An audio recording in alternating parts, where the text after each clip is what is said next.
Death of a Unicorn has been on my to-watch list for quite a while, and I wasn't desperate enough to rent it, but it is finally on Amazon Prime in the UK.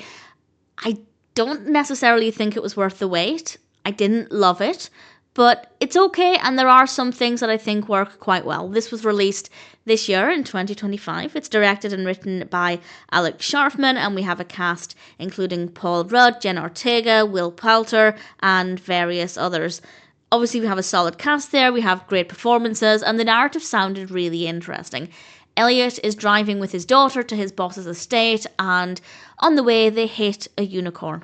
And his boss wants to use the unicorn for its magical healing properties, which may or may not be a good idea. It sounded interesting. It is fine.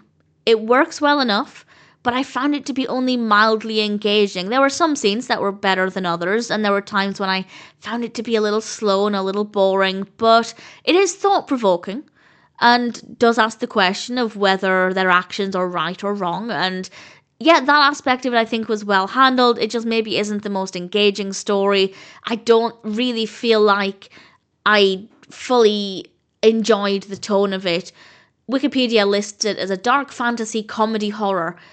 And yes, the fantasy aspect obviously works, and I think dark fantasy is a good way to describe it, but I wouldn't have said it was a comedy film, and I wouldn't really say it's a horror film either, and I feel like if it had maybe lent a little bit more into one or the other genre, it could have been a bit stronger. That's not to say every film absolutely has to fit neatly into a specific genre, but I just felt like the tone was very confused with what it was trying to do and what it was trying to be, and that just didn't come across really well. So maybe if it had tried to solidify itself more I don't think it would have worked as a comedy. I don't really think it would have worked as a horror either.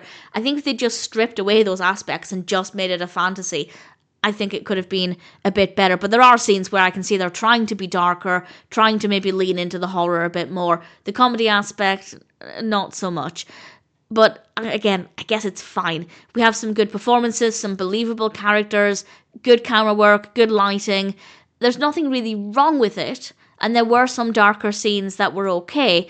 But again, maybe if they'd lent more into that, it could have been a bit more fascinating. The design of the unicorn is great, feels believable, easy to buy into. That part of it I do think worked really well. So I guess it's an okay film. I think because this has been on my to-watch list for months at this point, I really wanted it to be good. I'd been really waiting for this film, obviously not desperate enough to actually rent it, to pay to rent it, but still I was looking forward to it. And I just don't think it delivered. It's not terrible. It is thought-provoking. I kind of wanted it to be a bit better, but I guess if it sounds like a film for you, or if you're interested in any of the cast, then maybe it's worth watching.